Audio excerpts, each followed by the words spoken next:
বাড়ি কয়ে গেছে হুম যে তাকে যদি ভোট দিই হ্যাঁ তাহলে নির্বাচনের পরে আমার বোন নামে একটা ফ্যামিলি কার্ড করে দেবে। এই কি হয়েছে? দাঁড়ান দাঁড়ান, গাড়ি দেখে তো আমার দারুণ লাগতেছে ভাই। হ্যাঁ বল। এরকম একটা গাড়ি আমি কিনে ফেলবো রে নির্বাচনের পরে। এরকম একটা গাড়ি তুই কিনবি? হ্যাঁ, এই তুই তো কোনো আয় ইনকামই করিস নি, তুই এই গাড়ি কিনবি কি করে?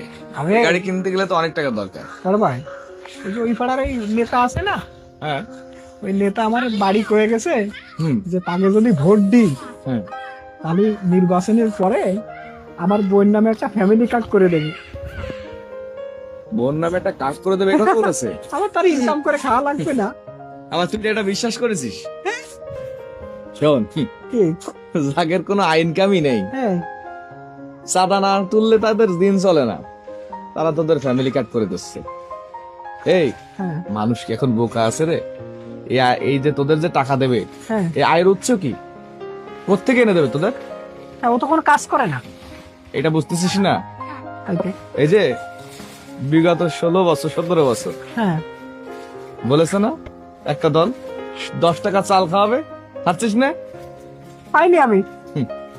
এটা মনে কর তারই একটা নমুনা, বুঝতে পারছিস? ও তাহলে এইটাও ধোকা ওরা টাকাটা দেবে কোত্থেকে এটা তো বুঝতে হবে তোদের। ভাই। যারা টাকা না দিলে, চাঁদা না দিলে, সেই অপরাধে মানুষ মেরে ফেলতেছে। চাঁদার টাকা না দিলে তারা ফ্যামিলি কার্ড দিবে। মানুষ এখন বোকা আছে রে। ভাই আমি বুঝতে পারিছি, ভোটটা আমি দিতাম, কিন্তু এই কথা শুনে তো আমার বুদ্ধি খুলে গেছে। আমি তো ভোট দেব না, আরো আশেপাশে যাকে পাবো তাকেও বলবো যে ওকে ভোট দিবা না। ঠিক আছে, অবশ্যই বলতে হবে। তাহলে আমি গেলাম। এই শোন, ভোট একজনকে দিতে হবে যারা এই দেশটারে সৎ যোগ্য নাগরিক আছে, তাদেরকে ভোট দিতে হবে। যারা এই দেশটাকে ন্যায় ইনসাফ কায়েম করতে চাই তাদেরকে ভোট দিতে হবে।